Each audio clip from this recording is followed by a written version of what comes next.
Throw 3 darts at the map. Toss in 3 wildly distinctive personalities, Lights, camera, action. plus 3 clever projects, and you've got a craft show that'll have you saying, "That's clever."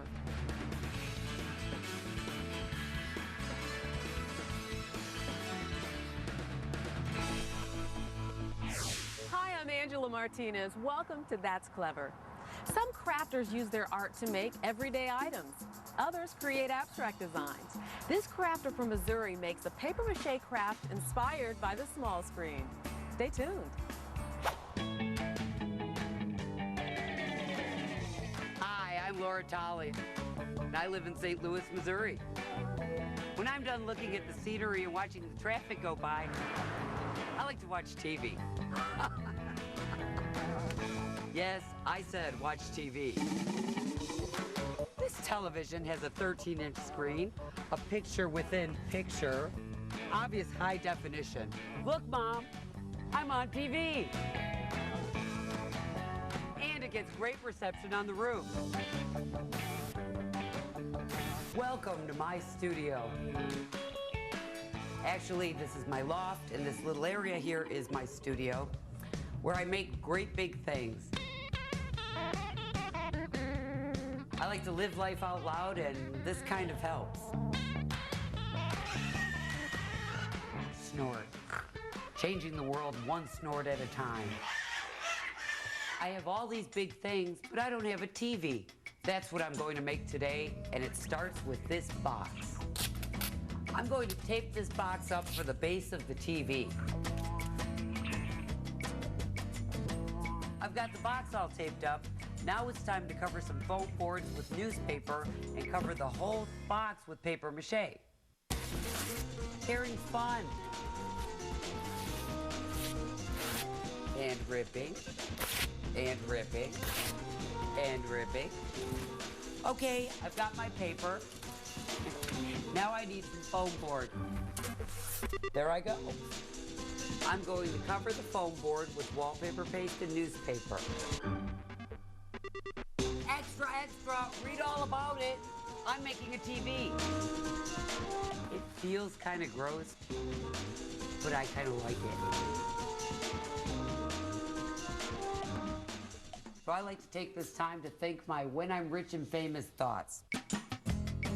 When I'm rich and famous, I wonder what I'm going to wear to the awards presentation for the best papier-mâché artist in the world.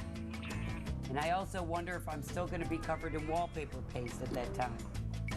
I've covered 4 pieces of foam with paper, and now it's time to cut out the shapes that I need for the TV. I'm going to trace around the box onto these foam boards, and I'm going to use this foot as a foot for the TV.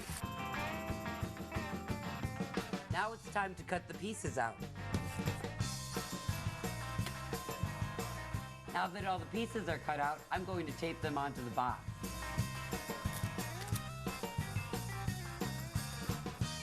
I finished paper macheing the box, and I've covered the seams with additional paper mache. I've also made a picture frame that will also act as the screen to the TV. I can hold pictures of my nieces and nephews that way. I finished this part. I'm going to take a break and go play at City Museum, where I work. This place is so much fun.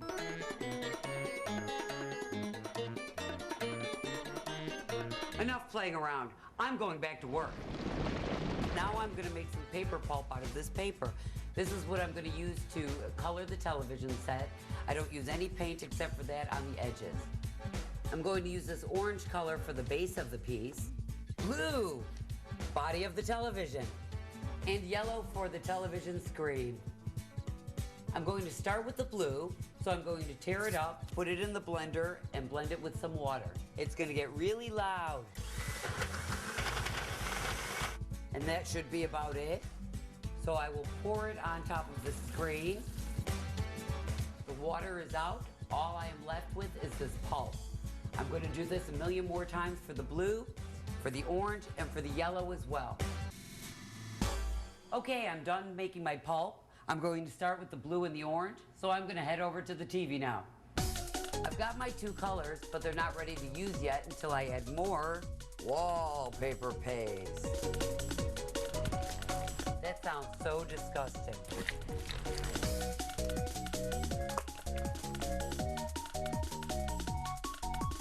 Just slap it on and kind of smooth it down. It sticks just like clay. I hold the record for having the most bridesmaids at a wedding. 90 women and 13 men, all in dresses. If you don't believe me, look it up. You know where to find that. World's record.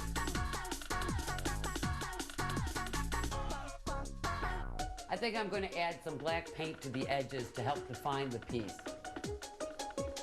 I finished making the screen, just finishing up painting. I put some yellow on the front of it, which will add a nice contrast to the rest of the TV screen. I think the TV looks nice. It seems to fit with me and my personality. Or at least I fit in my TV, or my personality, or I don't know. I'm done. And I even made these rabbit ears. Now I can get good reception anywhere. Coming up, check out this Pennsylvania chef. She's serving up her special recipe using cotton and cloth. Wiser than the average vegetable. But first, horseshoe nails and a starfish? Find out how this Massachusetts mom uses the land and the sea to create a letter opener. Next on That's Clever. HGTV Design Star has everyone talking. See what all the buzz is about. Join us on Facebook. There's never been a better time to shop Famous Footwear. For the brand names your kids want at prices that won't bust your budget. And right now, when you buy 1 pair, you get another pair half price. Famous Footwear. Make today famous. Wasteful. Washable. The reusable, machine washable Wonder Mop. Only from Libman. Libman, family made since 1896. Thanks to clinical strength Zenadrin RFA1, we lost a combined 306 pounds. I lost 48 pounds. 40 pounds. 57 pounds. Together, we lost a total of 125 pounds. For rapid weight loss, clinical studies show Zenadrin's key ingredients deliver powerful results versus diet and exercise alone. Burn calories, Increase metabolism and lose weight. trust the power of Zenadrin, and you'll love the way you look. Get clinical strength Zenadrin and new Zenadrin drink mix today. Thanks for calling Ditech. How may I help you? I'd be happy to figure out a solution for you.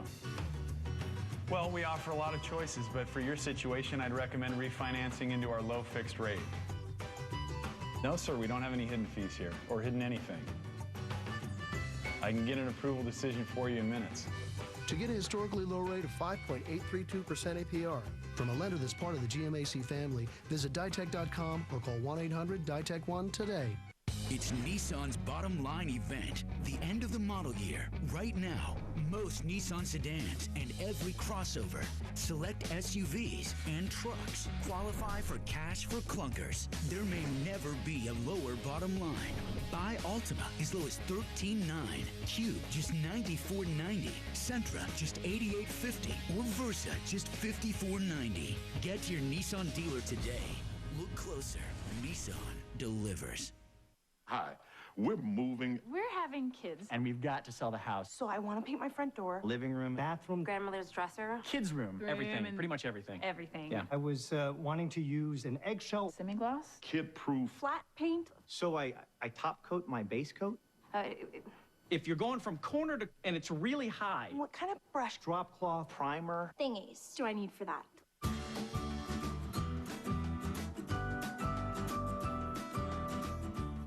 HGTV Design Star is huge.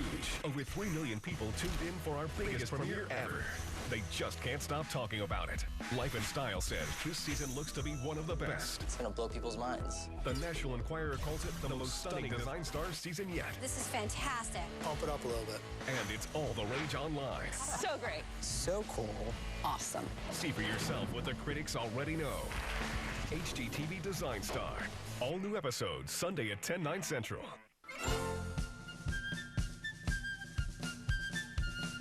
Hi, my my name is Kimberly and I live in Cambridge, Massachusetts with my 2 babies. This is Zen and this is Truffle. I'm a yoga instructor and I also like to work with metal. This is an iron brass letter opener.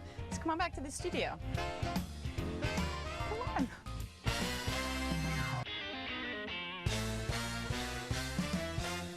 This is my studio where I do some of my metal work. And I'm going to start by twisting some nails, but first I'm going to put a glove on to protect my hands.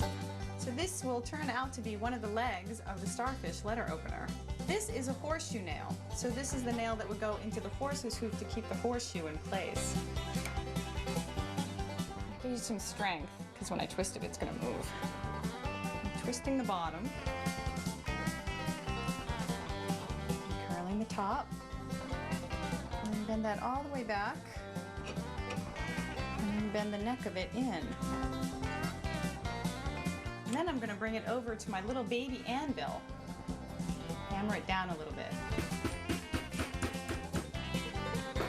And now I have the first leg of the little Starfish letter opener, and I need 5.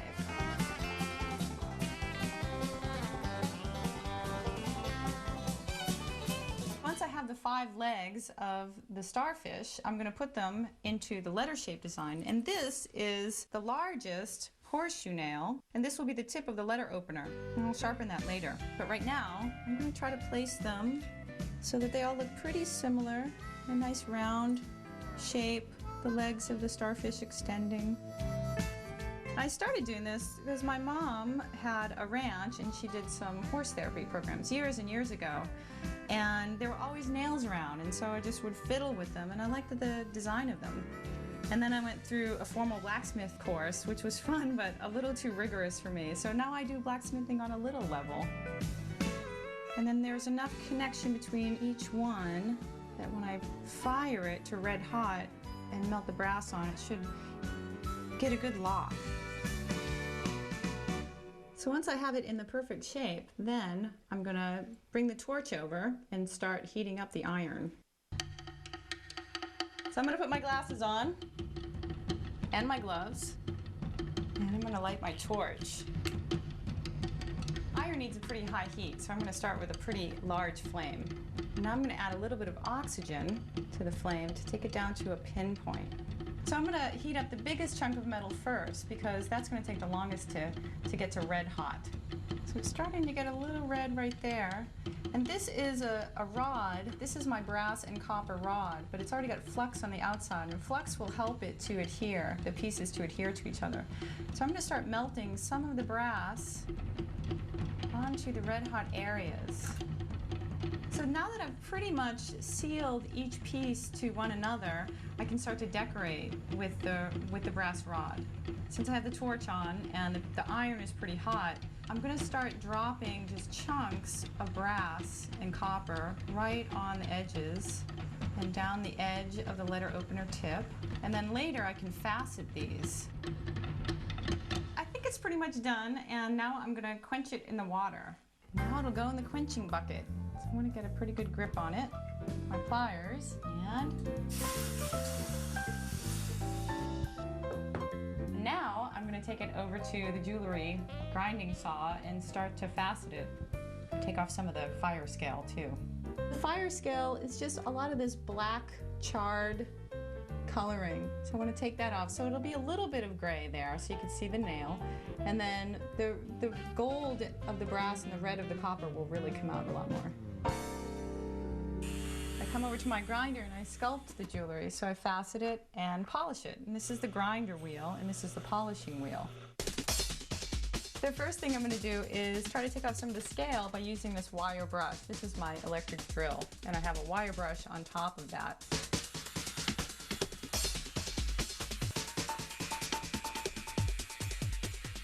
Now I can go over to the big grinding wheel where I can sculpt the tip of this so it will actually open mail. And I'm also going to sculpt some of this brass down. It's ready for polishing. Look at how pretty!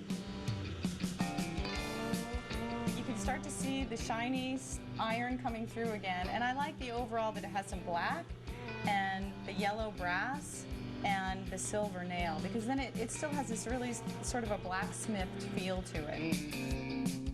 So now that I've finished polishing it, I want to keep this shine. So I'm going to use some metal lacquer. I'm going to take it into the backyard and just do a light coat on there so it stays really shiny. It'll also keep it from rusting later. Now that it's